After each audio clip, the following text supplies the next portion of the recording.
Бүгін сіз Сооронбай Шарипович Қырғызстанда Манас атаның орнына Манассыз. Ошо айтайын дегенім, Манас ордасы 1995 жылы Манас миңде салынған. Ошонан бери Манас ордада бирде өзгөрүү жок. Манас атабыз нашасына таянган боюнча жөө турат. Ак куласы жок.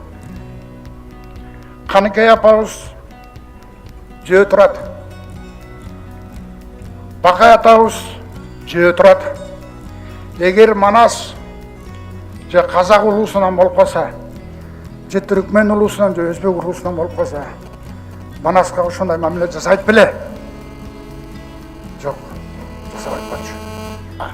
Биз Манастын уркум тукуму, биз Манас атабызды качан атканын кетебиз. Бул чоң уят иш болуш керек.